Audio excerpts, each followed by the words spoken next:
Hello everyone, welcome to our channel Nanak education point. My self Heena टक्कर।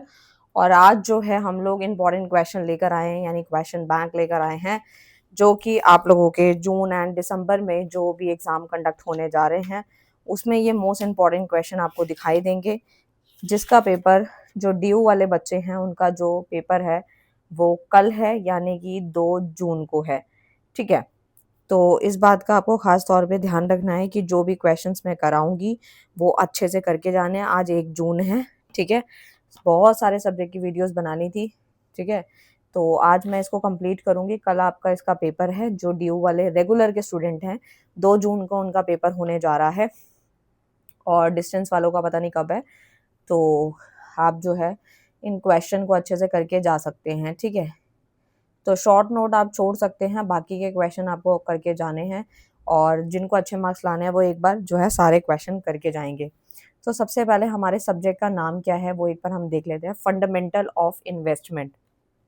तो यानी जो हमारे सब्जेक्ट का नेम है वो है फंडामेंटल ऑफ इन्वेस्टमेंट, ठीक है?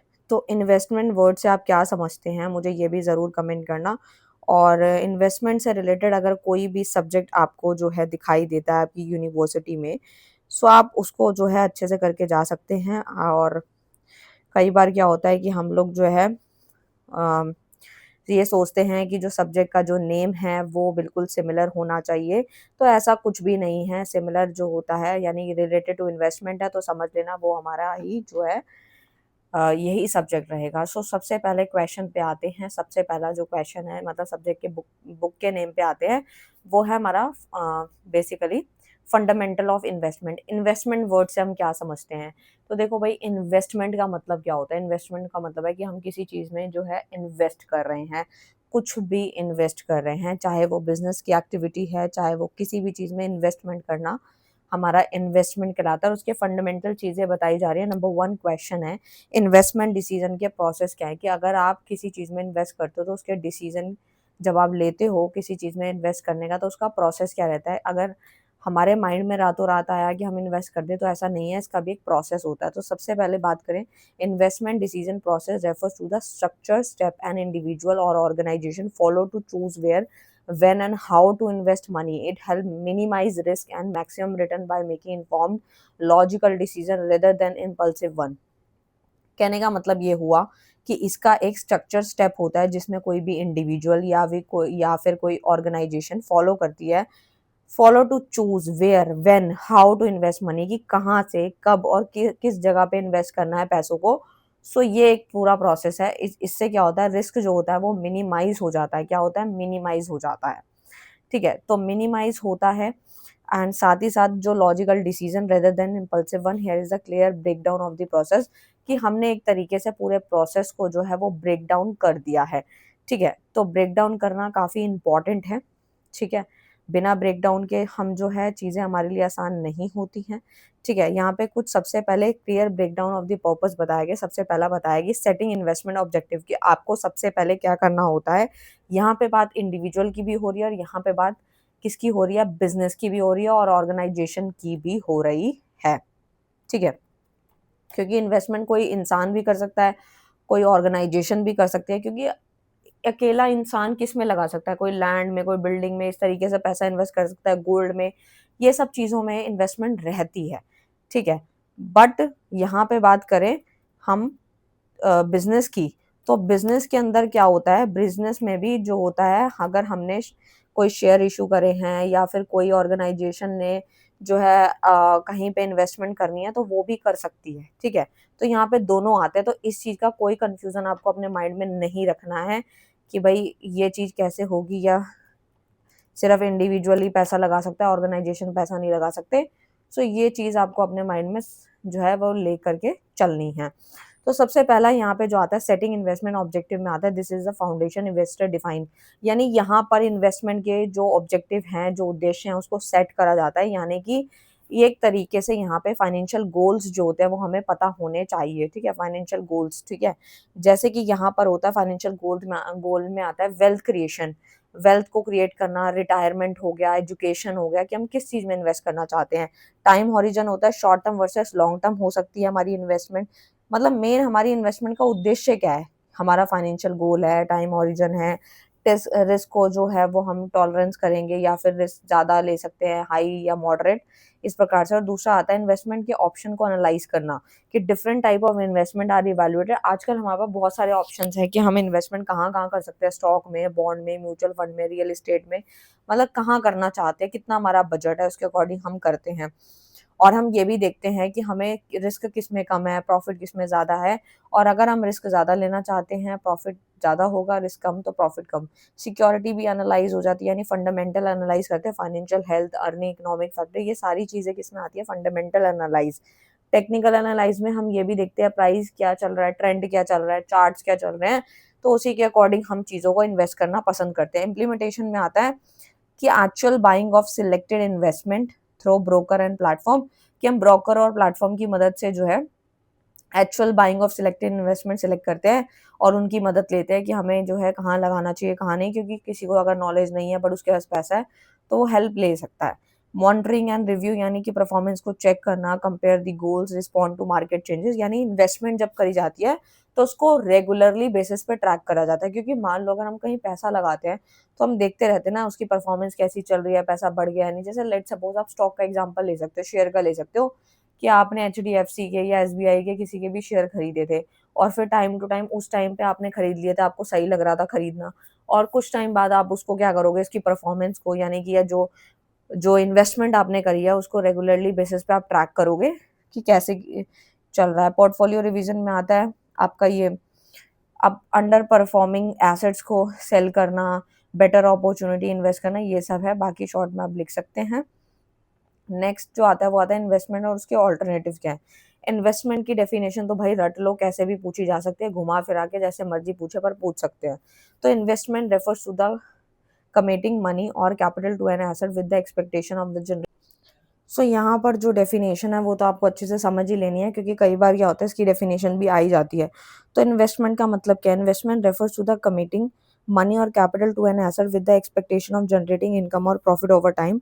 कि इन्वेस्टमेंट क्या है, एक तरीके से जो है आपकी जो मनी है, जो भी कैपिटल टू एन एसेट है, हम ये एक्सपेक्ट करते हैं कि उससे कुछ इनकम जनरेट होगी, तभी तो आप उस पर इन्वेस्ट कर रहे हो। ठीक है, इनकम जनरेट होगी या प्रॉफिट मिलेगा। ठीक है, इन्वेस्टमेंट आप तभी करते हो जैसे कि कैपिटल का एप्रिसिएशन होना, यानी उसकी वैल्यू का बढ़ना। रेगुलर इनकम जो होती है वो इंटरेस्ट, डिविडेंड, रेंट, ये सब यहाँ से आता है। जैसे किराए पे चढ़ा दिया तो उससे रेंट आ गया, दुकान या घर। डिविडेंड आपको शेयर से मिल गया, ठीक है, इंटरेस्ट वगैरह मिल गया। फाइनेंशियल सिक्योरिटी, ये सब आपकी इन्वेस्टमेंट की वजह से आपको एक्स्ट्रा मनी मिल रही है। एग्जाम्पल के तौर पे तो आपको पता है share, bond, mutual fund, real estate. आजकल बॉन्ड में अच्छी वैल्यू चल रही है। जिन्होंने बहुत पहले बॉन्ड खरीदे थे अब उनकी वैल्यू काफी हद तक अच्छे से जो मिल रही है उनको। शेयर में तो आपको पता है डिपेंड करता है कि आपने कहाँ इन्वेस्ट किया है। ठीक है, इन्वेस्टमेंट ऑल्टरनेटिव की बात करूं तो आपके पास कौन कौन से ऑल्टरनेटिव है इन्वेस्ट करने के लिए। तो वेरियस ऑप्शन है आपके पास, ठीक है, और वो हर एक डिपेंड करता है हर एक इंडिविजुअल इन्वेस्टर पे कि वो कितना रिस्क लेना चाहता है, रिटर्न कितने टाइम में चाहिए, लिक्विडिटी प्रेफरेंस क्या है। क्योंकि यहाँ पर जो फाइनेंशियल एसेट्स में अगर पैसा लगाते हैं तो एक तरीके से इंटेंजिबल एसेट होती है, जैसे कि इक्विटी शेयर्स हैं। इक्विटी शेयर्स में क्या होता है, ओनरशिप इन कंपनी, यानी कि हमें कंपनी के अंदर मालिकाना अधिकार तो मिल जाता है लेकिन रिस्क बहुत ज़्यादा होता है, और रिटर्न तो डिपेंड करता है आपके जो भी फ्लक्चुएशंस पे। डिबेंचर एंड बॉन्ड में फिक्स इनकम होती है लेकिन रिस्क कम होता है। म्यूचुअल फंड में क्या होता है, pooled investment manage by professional, यानी कि जो इन्वेस्टमेंट है वो प्रोफेशनल के द्वारा मैनेज की जाती है। एंड बैंक डिपॉजिट जो होता है वो आपका सेफ होता है लेकिन रिटर्न आपकी कम होती है, 4%, 4.5-5% इतना मिलता है। ठीक है, नॉर्मल अगर बात करें तो। ठीक है, रियल एस्टेट की बात करें तो रियल एस्टेट में जैसे लैंड बिल्डिंग में कोई पैसा लगा दिया बहुत ज़्यादा, आजकल तो प्रॉपर्टी के रेट बहुत ज़्यादा ही बढ़ चुके हैं। ठीक है, और मेट्रो सिटीज़ में तो आप जानते ही होंगे। गोल्ड एंड प्रीशियस मेटल्स हो गए, मशीनरी इक्विपमेंट फॉर बिजनेस हो गया। तो इस प्रकार से जो है रियल एस्टेट में पैसा लगाया जा सकता है, इन्वेस्ट करा जा सकता है, तो उससे भी रिटर्न मिल जाता है। ऑल्टरनेटिव इन्वेस्टमेंट में आता है जैसे commodity, oil, silver, agriculture, gold हो गया, crypto currency like bitcoin, art and इस प्रकार से जो होती है ऑल्टरनेटिव इन्वेस्टमेंट है। ये नॉन ट्रेडिशनल ऑप्शन है कि जो आप इन इनमें पैसा लगा सकते हो, जैसे क्रिप्टो करेंसी ये सब में, तो उससे भी पैसा बढ़ जाएगा। गवर्नमेंट बैक ऑप्शन जैसे इंडिया के एग्जांपल है पीपीएफ। ठीक है, पीपीएफ का खाता खुलवा दिया, नेशनल सेविंग सर्टिफिकेट एनएससी का खाता खुल गया, ट्रेजरी बिल का खुल गया, तो इस प्रकार से है। ठीक है, तो ये वाला जो बॉक्स है ना वो रट्टा मार लेना, पूरा क्वेश्चन यहाँ से कंप्लीट हो जाएगा कि भाई बैंक डिपॉजिट में, बॉन्ड में, स्टॉक में किस में रिस्क का लेवल है, कितना होता है, रिटर्न कितना होता है, लिक्विडिटी, तो इससे पूरा क्वेश्चन तैयार हो जाता है। मैंने तो वैसे आपको डिटेल में कराया है, ठीक है। तो यहाँ पर आता है कैलकुलेशन ऑफ बीटा, ठीक है। तो बीटा का कैलकुलेशन किस प्रकार से होता है, बीटा का जो सिंबल है वो आपको पता है कुछ इस प्रकार से रहता है, ठीक है। और जिन्होंने मैथ्स पढ़ी है 10 तक तो उनको तो पता ही होगा, ये पढ़ाया गया था अल्फा बीटा गामा वगैरह, तो उसी में से अब जो क्वेश्चन आता है वो आता है कैलकुलेशन ऑफ बीटा। बीटा की कैलकुलेशन के बारे में बात हो रही है, तो यहाँ पे बीटा जो आता है उसका सिंबल ये बनाया है मैंने। एंड कैलकुलेशन ऑफ बीटा किस प्रकार से होता है तो वो देखते हैं। Measure the volatility of the systematic risk of the security compare to the overall market. एक तरीके से ये एक सिस्टमैटिक रिस्क है, रिस्क ऑफ द सिक्योरिटी, मतलब पूरी सिक्योरिटी का एक तरीके से सिस्टमैटिक रिस्क होता है जिसको कंपेयर करा जाता है पूरी मार्केट के साथ, तो उसे हम बीटा बोलते हैं। It's tell you how much a stock return move relative to the market return. कि एक तरीके से आपको ये जो बीटा होता है इसके कैलकुलेशन करने से, इसके सॉल्व करने से आपको ये पता चलता है how much a stock return, कि कितना जो है स्टॉक रिटर्न आया है, ठीक है, कितना स्टॉक रिटर्न हुआ है move related to the market return, यानी कि एक फॉर्मूला दिया गया है कोवेरियंस का, ठीक है। आर आई जो यहाँ दे रखा है वो आता है return on investment, I stand for investment है, आर एम जो है वो रिटर्न ऑफ द मार्केट है, और सी ओ वी आपको पता है कोवेरियंस ही होता है between stock and market return, यानी यहाँ पे हम कोवेरियंस निकाल रहे हैं, ठीक है, किसके बीच का, स्टॉक एंड मार्केट रिटर्न का। और वी ए आर तो आपको पता है वेरिएंस होता है ऑफ म्यूचुअल रिटर्न का, ये जिन्होंने स्टैट्स वगैरह पढ़ी है उनको पता होगा। सो यहाँ पे ना ऑल्टरनेटिव फॉर्मूला भी दिया गया यूजिंग कोरिलेशन, तो यहाँ पे ये फॉर्मूला लगा सकते हो, एक मिनट, ठीक है। तो फॉर्मूला ये रहा, एक minute, R I M into करना है, ठीक है। उसके बाद स्टैंडर्ड डेविएशन का सिंबल है आपको पता है ये वाला, ठीक है, उल्टा 9 जो है, ठीक है।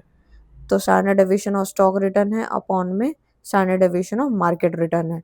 तो ये इस प्रकार से फॉर्मूला यहाँ पुट होगा, अगर क्वेश्चन आएगा तो इसमें डाल के आपको कैलकुलेशन करनी है, ठीक है। तो यहाँ पर ना स्टेप भी दे रखा है बीटा को कैलकुलेट करने के। सबसे पहले क्या करना होता है, हिस्टोरिकल रिटर्न को इकट्ठा करना होता है of the stock and the market, market में से आपको हिस्टोरिकल रिटर्न जो होती हैं उनको इकट्ठा करना है, मंथली जो रिटर्न होती है उसको इकट्ठा करना है।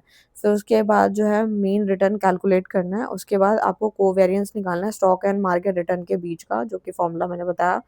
फिर आपको कभी बार क्वेश्चन में गिवन भी होता है, और फिर वेरिएंस निकालना है, और उसके बाद बीटा फॉर्मूला लग जाएगा। तो बीटा फॉर्मूला के लिए बस कोवेरियंस 0.018 था, मार्केट वेरिएंस 0.012 है, दोनों को डिवाइड करेंगे बीटा आ जाएगा 1.5। तो यहाँ पर जो नंबर आया उसको कैसे पता चलेगा कि वो जो है उसका इंटरप्रिटेशन कैसा है। तो बी अगर जो है आप लोगों का यहाँ पे लेस देन है, ग्रेटर देन है, इक्वल टू है, और इक्वल टू 1 है, ठीक है। तो यहाँ पे लिखा हुआ है कि भाई अगर b इज इक्वल टू 1 है तो मतलब move with the market, move कर रहा है मार्केट के साथ बीटा, और आपका मोर वोलाटाइल देन मार्केट है तो हायर रिस्क है, रिस्क ज़्यादा है, लेस भी है जो सेफर है, नो रिलेशन विद मार्केट यानी बीटा इज इक्वल टू 0 है, ठीक है। तो इस प्रकार से है, शॉर्ट में भी आप पढ़ सकते हो उसको। नेक्स्ट जो आता है वो आता है यील्ड टू मैच्योरिटी कॉल। ये क्या होता है, वाईटीएम जो होता है, यील्ड टू मैच्योरिटी होता है वाईटीएम। वाईटीएम क्या होता है, वाईटीएम जो है एक तरीके से total return expect from a bond, कि बॉन्ड जो होता है, जिन्होंने बॉन्ड खरीद रखे है प्लीज मुझे कमेंट करना। और बॉन्ड में जो हम टोटल रिटर्न एक्सपेक्ट करते हैं if it is held until it maturity date, ठीक है। तो एक तरीके से हम मेच्योरिटी डेट तक अगर ये एक्सपेक्ट करते हैं कि टोटल रिटर्न इतना होगा तो उसे हम वाईटीएम कहते हैं। जैसे कूपन पेमेंट हो गया, परचेज प्राइस हो गया, फेस वैल्यू हो गया, टाइम टू मेच्योरिटी हो गया, तो ये सब चीज़ें आती हैं, ये कंसीडर करता है। और इसका एक सिंपल सा ना यहाँ पे एक फॉर्मूला भी दिया गया है, मैं बताऊँ तो फॉर्मूला आपके सामने दिया गया है। जैसे कि IRR ऑफ द बॉन्ड अगर निकालना है तो सिग्मा एन अपॉन में टी इज इक्वल टू 1, फिर सी अपॉन में 1 plus R to the power T plus F upon 1 plus R to the power N, ठीक है। तो पी क्या है, P stands for current market price of the bond, की bond का अभी करंट प्राइस क्या चल रहा है। सी क्या होता है, coupon payment annual, annual coupon payment कितनी होगी वो आएगा। F stand for face value, R is equal to YTM, और N is equal to number of year to maturity, की कितने टाइम बाद वो जो है बॉन्ड जो हमने खरीदा है वो मेच्योर होगा, ठीक है, उसके पेमेंट होगी मिलेगी। अप्रोक्सीमेट वाईटीएम का फॉर्मूला शॉर्टकट का ये दे रखा है, ठीक है। मैं ज़ूम कर देती हूँ, जो कि इन्होंने ना यहाँ पे इसी को लगा के जो है क्वेश्चन में सब चीज़ें दी थी। ये तो मैंने अभी बता दिया कि फेस वैल्यू क्या होता है, तो बस उसको फॉर्मूले में पुट किया है, ठीक है। 1000 माइनस 950 अपॉन 5 किया, क्योंकि 5 ईयर्स का टाइम था, अपॉन 1000 प्लस 950 अपॉन 2 करना है, ठीक है। क्योंकि फॉर्मूले में जो दिया हुआ था कि C plus F minus P upon N, फिर उसके बाद एफ प्लस पी अपॉन 2, बस ये लगा देना है और उसके बाद ये हमारा वाईटीएम जो है निकल जाएगा, ठीक है। तो अगर फेस वैल्यू ज़्यादा है, बॉन्ड प्राइस कम है, तो दैट मीन्स यहाँ पे लिखा है वाईटीएम ज़्यादा, कूपन रेट कम, बॉन्ड प्राइस कम, सॉरी ज़्यादा, फेस वैल्यू कम, तो यानी कि कूपन रेट ज़्यादा। तो इस प्रकार से आप लिख के आ सकते हो। और उसके बाद आता है आप लोगों का कॉल। कॉल बोले तो कैलेबल बॉन्ड, ठीक है। तो जैसे कि कैलेबल बॉन्ड जो होता है एक तरीके से रिडीम हो जाता है, कॉल्ड बैक हो जाता है by the issuer before its maturity date. Maturity date से पहले ही कॉल्ड बैक किया जा सकता है, उसे हम कॉलेबल बॉन्ड बोलते हैं, जिसको हम कॉल बॉन्ड भी कहते हैं। तो इसके फीचर्स क्या हैं? Issues has a right to repay earlier, यानी कि हम जो है पहले ही इसको राइट बैक ले रहे हैं। And usually called when interest rate fall, जब इंटरेस्ट गिरता है तो हम उसको वापस ले सकते हैं। इन्वेस्टर में रिसीव अ कॉल प्रीमियम, उसको एक्स्ट्रा अमाउंट भी मिल जाता है। फॉर्मूला आपके सामने है इसका, ठीक है। तो ना इसका ये डिफरेंस भी करके जाता है वाईटीएम और वाईटीसी का, कि ये टिल मैच्योरिटी पे इसका होता है पेमेंट, और इसका जो है टिल कॉल डेट, ठीक है। और नॉन कॉलेबल बॉन्ड होती है ये, और ये कॉलेबल बॉन्ड होती है। रिटर्न की बात करूँ तो इसमें फुल टर्म रिटर्न मिलता है, इसमें अर्ली रिडेम्पशन रिटर्न, यानी पहले ही आप रिडीम कर सकते हो, पहले ही पैसा ले सकते हो, ठीक है। क्योंकि यहाँ पे अगर इंटरेस्ट गिर रहा है तो हम ले सकते हैं। नेक्स्ट आता है डिविडेंड कैपिटलाइजेशन मॉडल। तो इसमें क्या आता है वो देखते हैं। सबसे पहला आता है डिविडेंड कैपिटलाइजेशन मॉडल, को हम डीसीएम भी कहते हैं। फॉर्मूले जो मैं बताती जा रही हूँ बस वो अच्छे से पढ़ लेना। पुट भी करोगे ना वहाँ पे, मतलब फॉर्मूला लिख दिया आपने और पुट कर दिया, और आंसर अगर एक्यूरेट नहीं भी आ रहा, वैसे तो कैलसी से सही आ जाता है ऑलमोस्ट, ठीक है, तब भी आपको नंबर मिल जाएंगे, ठीक है। तो डीसीएम में आता है are use to determine the intrinsic value of the stock based on the present value of expected future dividend. एक तरीके से जो है सिंपल भाषा में बोलूँ तो share is worth the total of the all future dividend discount to today. यानी कि यहाँ पे डिविडेंड कैपिटलाइजेशन मॉडल हमें क्या बता रहा है एक तरीके से, कि जो भी हमारे शेयर हैं, ठीक है, share is worth the total of all future dividend, कि जितना भी हमारा फ्यूचर डिविडेंड है या फिर जो आज डिस्काउंटेड रेट है, वो सबको मिला के एक हमारा डिविडेंड कैपिटलाइजेशन मॉडल बनता है। तो इसका ना एक बेसिक कॉन्सेप्ट क्या कहता है, वो कहता है कि investor buy share to receive dividend, कि इन्वेस्टर अगर शेयर खरीदेगा तभी तो उसको डिविडेंड मिलेगा। और फ्यूचर डिविडेंड जो होता है वो अनसर्टेन होता है, किसी को नहीं पता होता, वो हम सिर्फ एस्टिमेट ही कर सकते हैं, क्योंकि हमें नहीं पता कितना मिलेगा, कितना प्रॉफिट जाएगा, उसके अकॉर्डिंग हमें मिलेगा। These dividend are discounted using a required rate of return, जो आर होता है उसके अकॉर्डिंग जो है हमारे को डिविडेंड मिलेगा। सो यहाँ पर जो है Gordon growth model, constant growth model भी इसे हम कहते हैं, जो कि काफ़ी पॉपुलर डिविडेंड मॉडल है, जिसको हम अपनाते हैं एक तरीके से। और यहाँ पे डिविडेंड ग्रो करता है कांस्टेंट रेट से। एक फॉर्मूला भी है यहाँ पे दे रखा है, ठीक है। जैसे current price of the stock हो गया P0, D1 जो है हमारा डिविडेंड एक्सपेक्टेड नेक्स्ट ईयर हो गया, रिक्वायर रेट ऑफ रिटर्न यानी K हो गया, constant growth rate of dividend वो हमारा G हो गया, ठीक है। एग्जाम्पल के तौर पे सब कुछ दे रखा है, उसको पुट करना और आंसर यहाँ पे निकाल देना, इजी है, कोई ज़्यादा मुश्किल नहीं है। जीरो ग्रोथ मॉडल में क्या होता है, यहाँ पे भी एक फॉर्मूला दे रखा है P0 is equal to D upon K। D stand for constant dividend, की मान रहे हैं कि डिविडेंड हमारा कांस्टेंट है, उसमें कोई भी बदलाव नहीं आ रहा, कोई भी चेंजेस नहीं आ रहे। तो डिविडेंड अगर 8 दे रखा है और यहाँ पे रिक्वायर्ड रिटर्न 10% है, तो बस कुछ नहीं करना, 8 अपॉन में 0.10 करा, क्योंकि 10% को हम कैसे लिख सकते हैं, ठीक है, 0 से 0 कट गई, ठीक है, 1/10 को हम ऐसे लिख सकते हैं पॉइंट में, ठीक है। ये छोटी छोटी चीज़ें मैं मानती हूँ कि आपको इतना तो आता ही होगा। तो P08 तो कितना आ गया, दोनों को डिवाइड करेंगे 80 आ गया P0, ठीक है। मल्टी स्टेज ग्रोथ मॉडल क्या कहता है, use when dividend growth is not constant. अब हम ये मॉडल तब लगा रहे हैं जब हमारा डिविडेंड जो है वो कांस्टेंट नहीं है, वो फ्लक्चुएट कर रहा है। इनिशियल हाई था ग्रोथ फेज में, फॉलोड बाय स्टेबल ग्रोथ, ठीक है, कुछ फिक्स नहीं है। फिर आता है calculate dividend during high growth period, यानी कि हमने यहाँ पे डिविडेंड को कैलकुलेट करना है किसके दौरान, हाई ग्रोथ पीरियड के दौरान। और टर्मिनल वैल्यू को फाइंड करना है using Gordon model. Discount all value to present, ठीक है। और यहाँ पे ना कुछ इसकी अजम्पशन भी लेके चलनी है तो ही हम ये अप्लाई कर पाएंगे। जैसे डिविडेंड मानना है प्रिडिक्टेबल है, हम पहले से ही प्रिडिक्ट करें कि डिविडेंड इतना होगा, कंपनी विल कंटिन्यू इनडेफिनेटली, ठीक है, कंपनी भी चलती रहेगी, रुकेगी नहीं, ग्रोथ रेट भी उसका स्टेबल है सिंपल मॉडल में, और require for rate of return remain constant, ठीक है। लेकिन इसके फायदे क्या है, simple and easy to use है, एक कैश इनकम पे हम फोकस कर पाते हैं, स्टेबल है, ये सब चीज़ें हमें कुछ मान के चलनी है, और इसके फायदे भी है, एडवांटेजेस है। लेकिन साथ ही साथ ना इसके कुछ बुराइयां भी हैं, ये ना हर कंपनी में सूट नहीं करता, डू नॉट पे डिविडेंड, ठीक है। तो हर कंपनी के लिए नहीं है बना है ये मॉडल, और ग्रोथ रेट सेंसिटिव होती है, रिटर्न जो होती है वो अजम्पशन बेस होती है, तो इस प्रकार से है। नेक्स्ट जो आता है वो डिविडेंड ग्रोथ मॉडल है, ये तो एक मिनट देख लेते हैं, शायद ये रिपीटेड लग रहा है मुझे। Zero growth constant multi stage, हाँ ये हो चुका है, तो रिपीटेड हो गया होगा। नेक्स्ट आता है फंडामेंटल एनालिसिस एंड टूल्स, क्या होता है।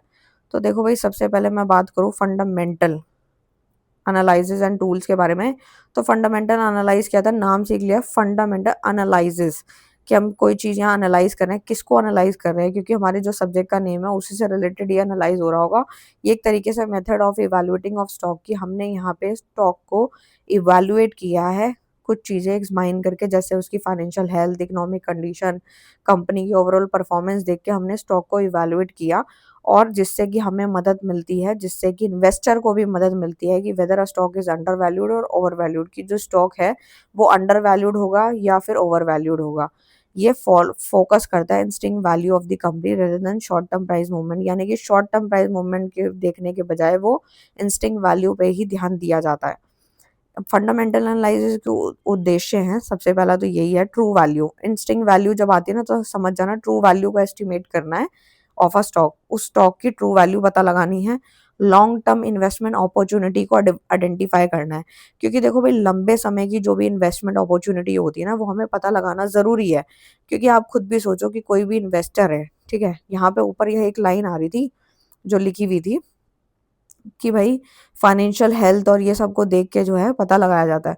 तो भाई जो पैसा लगाएगा या जो सारी चीज़ें करेगा तो उसको भी तो पता होना चाहिए ना कि भाई क्या सिचुएशन चल रही है, ट्रू वैल्यू क्या है, लॉन्ग टर्म की अपॉर्चुनिटीज़ जो होती हैं उसको आइडेंटिफाई किया जाता है कि लंबे समय के लिए क्या हमें बेनिफिट मिलने वाला है, फाइनेंशियल स्ट्रेंथ क्या रहेगी, ग्रोथ पोटेंशियल कितना रहेगा, ये सब चीज़ें एनालाइज। जब सोचो कि एक कोई बंदा जो है अगर मान लो 2000 के भी शेयर खरीदता है तो भी वो अच्छे से पढ़ता है, अच्छे से उसकी कंपनी की बैलेंस शीट देखता है, फाइनेंशियल पोजीशन देखता है, काफ़ी सारी चीज़ें देखने के बाद ही डिसाइड हो जाता है, ठीक है। तो ये सारी चीज़ें होती हैं, तो यहाँ पे जब बिज़नेस में पॉइंट ऑफ व्यू से बात करें तो वो भी यहाँ पे चीज़ों को एनालाइज़ करती है। की कंपोनेंट क्या है फंडामेंटल एनालिसिस के, तो वो है इकोनॉमिक एनालिसिस, कि भाई ओवरऑल इकोनॉमी जो है स्टडी करी जाती है उसके बारे में, कि to understand market condition includes, market condition में क्या आता है, जैसे जीडीपी की growth, inflation rate, interest rate, government policies, ये सब चीज़ें जो है इकोनॉमिक एनालिसिस में आती है कि हम यहाँ पे मार्केट की कंडीशन को समझ रहे हैं। इंडस्ट्री एनालाइज में आता है जैसे कि आपकी life cycle, growth, maturity, decline, जिसे हम पीएलसी बोलते हैं, ये बात मैंने कई बार आपको पढ़ाया भी है, ठीक है। तो यानी कि फोकस ऑन परफॉर्मेंस और स्पेसिफिक इंडस्ट्रीज जो होती है उनके परफॉर्मेंस पे यहाँ फोकस किया जाता है, जैसे पीएलसी कंपटीशन का लेवल कैसा है, डिमांड सप्लाई की कंडीशन कैसी है, डिमांड कितनी हो रही है, उतनी सप्लाई है कि नहीं है, और एक तरीके से प्रॉफिटेबल सेक्टर को पहचाना जाता है, ठीक है। कंपनी एनालिसिस में आता है examine the specific company financial और ऑपरेशनल परफॉर्मेंस, जैसे कि रेवेन्यू एंड प्रॉफिट हो गया, management quality, business model, competitive advantage, ये सारी चीज़ों के बारे में देखा जाता है। टूल ऑफ फंडामेंटल एनालिसिस, कि अगर हम किसी चीज़ को एनालाइज करें तो कौन कौन से टूल का इस्तेमाल करते हैं, तो इसमें तो पूरी अकाउंट्स की किताब ही सब लोग छपी पड़ी है, अकाउंट्स में जो जो हमने पढ़ा है वो सारी चीज़ें इसमें आती है, जैसे कि इनकम स्टेटमेंट हो गई, ठीक है, जैसे कि प्रॉफिट एंड लॉस का पता होना, बैलेंस शीट से हमें एसेट एंड लायबिलिटी का पता चलता है, संपत्ति कितनी है, कर्जा कितना है, कैश फ्लो स्टेटमेंट हमें कैश के इनफ्लो एंड आउटफ्लो के बारे में बताता है, लिक्विडिटी रेशियो निकालना, जैसे net profit margin, ROE profitability ratio है, लिक्विडिटी में करंट रेशियो पता लगाई जाती है, जो कि फॉर्मूले आपने पढ़े होंगे और क्लास 12th में भी पढ़े थे अकाउंट्स में। सॉल्वेंसी रेशियो में डेट इक्विटी रेशियो, इस प्रकार से जो है ईपीएस निकालना, प्रॉफिट प्राइस अर्निंग रेशियो निकालना, ये आप लिख सकते हैं, मतलब सब कुछ लिख देना, पूरी अकाउंट की किताब छाप देना, तो वो आपकी कंपनी मतलब फाइनेंशियल स्टेटमेंट में आ जाती है, रिलेटेड टू फाइनेंस है। इसके फ़ायदे क्या हैं? लॉन्ग टर्म इन्वेस्टमेंट डिसीज़न हमें मदद करती है, क्योंकि देखो कंपनी में जब पैसा लगाना है तो हर एक चीज़ देखनी पड़ती है, हर एक छोटी चीज़ देखनी पड़ती है कि उसका इकोनॉमिक वातावरण किस प्रकार से प्रभाव डालेगा, फाइनेंशियल क्या-क्या चीज़ें एनालाइज़ करनी है हमें, और फाइनेंशियली स्ट्रॉन्ग है कंपनी या नहीं, ये भी हमें पहचानना है। इन्वेस्टमेंट का रिस्क कम होना चाहिए। बुराई क्या है, इसमें टाइम ज़्यादा लगता है, डीप नॉलेज चाहिए होती है, और not suitable for short term trading. छोटे समय की ट्रेडिंग के लिए इम्पोर्टेंट नहीं है, ठीक है? क्योंकि अगर आप बड़े अमाउंट में पैसा लगाओगे तो ही इन सब चीज़ों के बारे में, उसकी कंपनी के बारे में, हर एक चीज़ के बारे में पता लगाओगे। नेक्स्ट आता है technical analysis and tool. Technical analysis is a method of evaluating securities by analysing past market data. जो बीत चुका है उसका मार्केट का डेटा निकालना होता है, मेनली प्राइस एंड वॉल्यूम को हमें चेक करना होता है, ताकि जो फ्यूचर के प्राइस की मूवमेंट है हम पहले ही पहचान सके कि हाँ भाई ये प्राइस हो सकता है, ठीक है? Fundamental analysis which study financial technical analysis focus on the market trend and pattern. जैसे कि प्राइस ट्रेंड में आता है, अप ट्रेंड है, डाउन ट्रेंड है, साइड वे है, ये उद्देश्य होते हैं टेक्निकल एनालिसिस के। राइट टाइम पे हमें खरीदना है या बेचना है, ये चीज़ें हमें पता होनी चाहिए, वो टेक्निकल एनालाइज़ बताता है। फ्यूचर प्राइस मूवमेंट क्या रहेगी, ठीक है? Price move in trend, history trend to repeat itself, market price reflect करता है। तो ये ना सारे पॉइंट्स हमें लेके चलने होते हैं। कौन-कौन से टेक्निकल टूल्स हैं, मतलब टेक्निकल एनालिसिस के कौन-कौन से टूल हैं, किससे आप पता लगाते हो? तो सबसे पहला line chart, bar chart, candlestick chart. इनसे हम पता लगाते हैं कि एक्चुअल में अभी ट्रेंड क्या चल रहा है, बढ़ रहा है, कम हो रहा है, गिर रहा है, कोई डायरेक्शन नहीं है उसकी। इन सब चीज़ों से हम इसको पता लगाते हैं। चार्ट पैटर्न ये सारे वही हैं, आप लिख सकते हैं। नेक्स्ट आता है theories of security analysis. Theories of security analysis क्या बोलता है? Security analysis involve evaluating financial security. जैसे फाइनेंशियल सिक्योरिटी में शेयर बॉन्ड आते हैं, ठीक है? तो यहाँ पे हम सिक्योरिटी को एनालाइज कर रहे हैं, किससे पता लगा रहे हैं? Financial security to make inform investment decision. Over time several important theory can be developed to the explain how securities are priced and how market behave।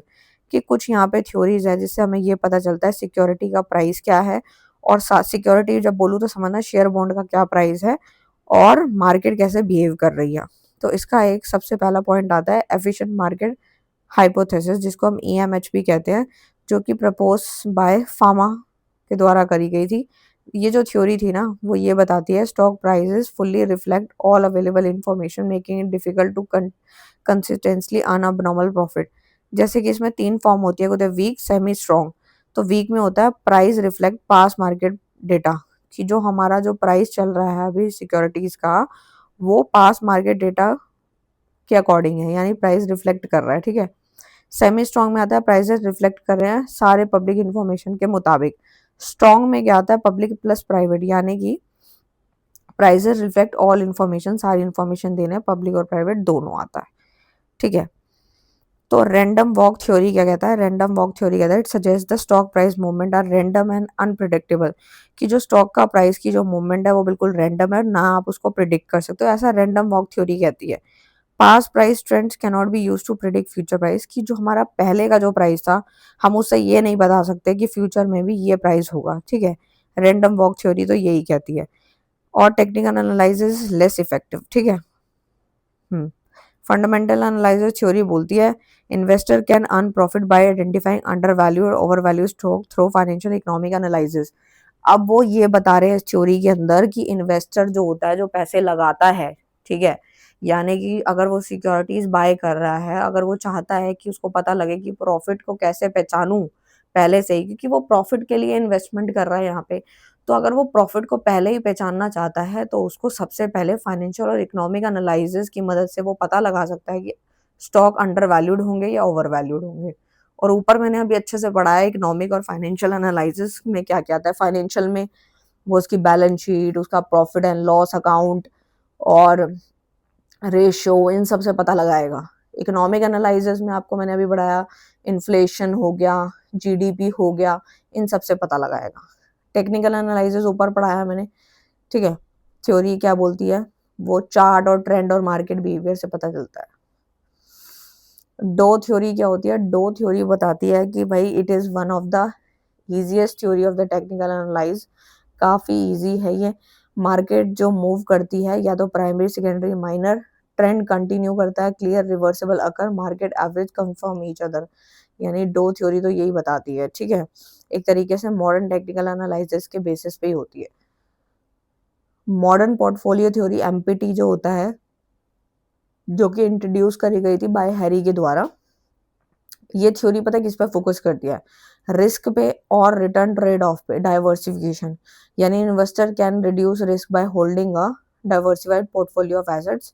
कि एक तरीके से जो है यहाँ पे बताया गया है, ये जो थ्योरी फोकस ही रिस्क पे करती है, रिटर्न ट्रेड ऑफ पे करती है।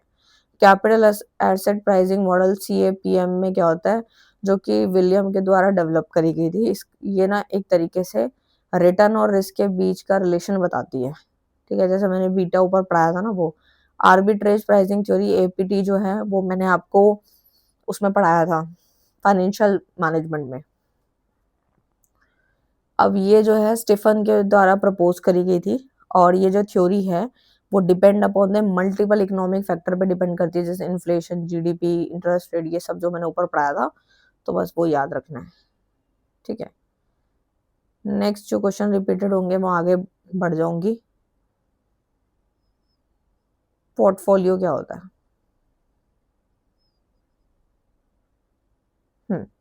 तो एक तरीके से पोर्टफोलियो मैनेजमेंट एक स्ट्रक्चर्ड एंड ऑनगोइंग प्रोसेस है, जो कि इन्वेस्टर की मदद करता है मैक्सिमम रिटर्न दिलाने में, रिस्क कम से कम हो, तो उसको हम पोर्टफोलियो मैनेजमेंट कहते हैं। कि आपने पहले से ही चीजों को मैनेज कर लिया, सिस्टमैटिक स्टेप बनाए जिसमें आपने प्लानिंग करी, एनालाइज किया, कंस्ट्रक्शन किया, एवेल्युएशन किया, जिससे कि investor can make well informed financial decision. कि भाई इन्वेस्टर को पहले ही पता लग जाता है कि भाई क्या क्या फाइनेंशियल डिसीजंस लेने हैं और क्या क्या नहीं लेने हैं। इतना समझ आ गया होगा।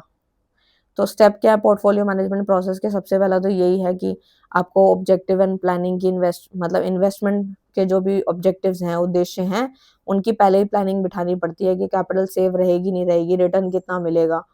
फिर आपको सिक्योरिटीज का एनालाइज करना है, किस किस में आप लगा सकते हैं, शेयर, बॉन्ड, म्यूचुअल फंड। मैंने जो ऊपर क्वेश्चन पढ़ाया था ना, रिलेटेड वैसे ही है, आप पॉइंट्स वही लिख सकते हो। नेक्स्ट आता है कौन कौन से फैक्टर जो होते हैं कंसीडर होते हैं पोर्टफोलियो के लिए। तो सबसे पहला तो भाई वही है, रिस्क को टॉलरेट करने की क्षमता होनी चाहिए, अपने अंदर जिगरा होना चाहिए। आपकी एज, इनकम, इन सब पे भी डिपेंड करता है आप कितना रिस्क ले सकते हो। रिटर्न भी आपके एक्सपेक्टेड होते हैं, ठीक है। यानी कि higher return usually come with higher risk. की मैंने ऊपर ही पढ़ा दिया था, रिस्क ज्यादा लोगे तो रिटर्न ज्यादा, रिस्क कम तो रिटर्न भी कम। इन्वेस्टमेंट टाइम हॉरिजन है, ठीक है, कि आपको लॉन्ग टर्म में इन्वेस्ट करने में क्या होता है, रिस्क ज़्यादा तो होता है लेकिन फ़ायदा भी ज़्यादा हो जाता है, ठीक है, इस प्रकार से है। इन्फ्लेशन भी डिपेंड करता है, मार्केट की कंडीशंस, ये सारे वही पॉइंट्स हैं, तो इनमें आप 4-5 भी लिख सकते हो। नेक्स्ट आता है सेबी के ऊपर आता है। सेबी तो आपने पढ़ा ही होगा। सेबी एक तरीके से क्या है, securities and exchange board of India है, जो कि रेगुलेटरी अथॉरिटी है for the security market in India, जो कि 1988 में स्टैब्लिश हुई थी। स्टैट्यूटरी पावर इसको मिली थी 1992 में थ्रू द सेबी एक्ट 1992। इसका पर्पस क्या था सेबी का? इंटरेस्ट ऑफ इन्वेस्टर, जो कि इन्वेस्टर के इंटरेस्ट है, रेगुलेट कर रहा है, मार्केट में पैसा लगा रहा है, तो उनको प्रोटेक्ट किया जाए, उनके साथ कोई धोखाधड़ी वगैरह ना हो, ठीक है, अनफेयर प्रैक्टिस उनके साथ ना हो। फंक्शंस क्या है सेबी के? सबसे पहला प्रोटेक्टिव फंक्शन होता है, ये एक तरीके से इनसाइडर ट्रेडिंग ट्रेडिंग को प्रिवेंट करता है, अनफेयर ट्रेड प्रैक्टिसेस को से बचाता है, fair and transparent trading system को प्रमोट करता है, रिस्क वगैरह से बचाता है, उसके बारे में पढ़ाता है कि भाई पैसा लगाया तो रिस्क भी हो सकता है, फ्रॉड भी हो सकता है, उसके बारे में जो है कुछ एक्टिविटीज बताई गई हैं। रेगुलेटरी फंक्शन में आता है rules and regulation for stock exchange frame, ठीक है, और ब्रोकर, सब ब्रोकर और ये सब चीज़ों को जो है रजिस्टर एंड रेगुलेट करना का काम हो गया। फाइनेंशियल प्रोडक्ट में इनोवेशन प्रमोट करता है, रिसर्च एंड ट्रेडिंग जो होती है उसको कंडक्ट कराता है, ट्रेनिंग कंडक्ट कराता है, ताकि लोग अवेयरनेस पे ज़्यादा ध्यान दें और ज़्यादा से ज़्यादा जो है काम करने से पहले चीज़ों को समझें। नेक्स्ट आता है म्यूचुअल फंड्स क्या होते हैं। तो देखो भाई म्यूचुअल फंड एक तरीके का कन्वीनियंट एंड, और शायद मैंने ऊपर पढ़ाया भी था ये, एक तरीके का एफिशिएंट वे है इंडिविजुअल का इन्वेस्ट करने का फाइनेंशियल मार्केट में। Mutual fund with a lower risk and professional management, risk कम रहता है, इसमें आप जो है मंथली पैसे डालते हो और एक तरीके से बिगनर को आइडिया भी मिल जाता है और एक्सपीरियंस भी मिल जाता है, ठीक है। तो ये आप लिख सकते हैं। नेक्स्ट क्वेश्चन आता है इन्वेस्टमेंट इन्वायरमेंट। तो ये तो मैंने ऊपर वैसे करवा दिया है, वही सारा है। Political, environment, legal, social, technological, same वही क्वेश्चन है, घुमा के पूछा गया है, बस मैंने इसलिए डाला है ताकि आपको पता लग सके। टाइप ऑफ इन्वेस्टमेंट भी मैं करा चुकी हूँ ऊपर, किस किस तरह की होती है, शेयर, बॉन्ड, ये सब करा दिया है मैंने आपको। नेक्स्ट जो आता है वो आता है bond risk.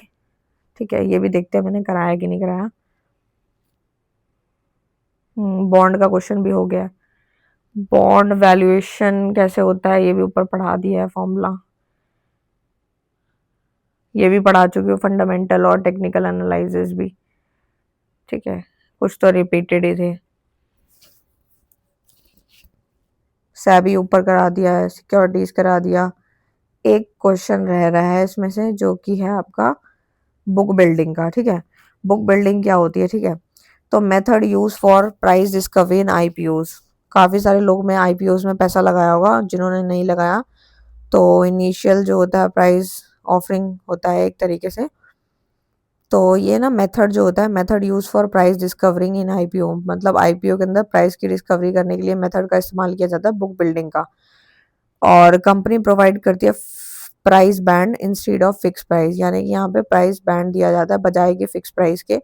Investment place bid within the price range, मतलब जो है इन्वेस्टर जो होता है वो बिड लगाता है एक प्राइस रेंज के बीच में। फाइनल प्राइस डिटरमाइन किया जाता है बेस्ड ऑन डिमांड। ठीक है, यानी कि यहाँ पे पहले से फिक्स नहीं होता, यहाँ पे प्राइस जो है वो डिटरमाइन फिक्स होता है डिमांड के बेस पे कि इंडिविजुअल की डिमांड्स कितनी है।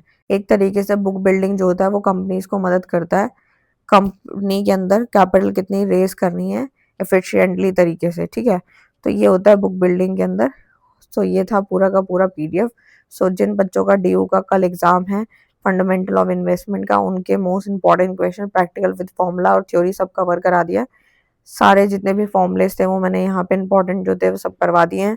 क्वेश्चन घुमा फिरा के जैसे मर्जी है आप अटेम्प्ट करके आओगे, कोई भी क्वेश्चन छोड़ के नहीं आना। All the best for your exam, thank you so much.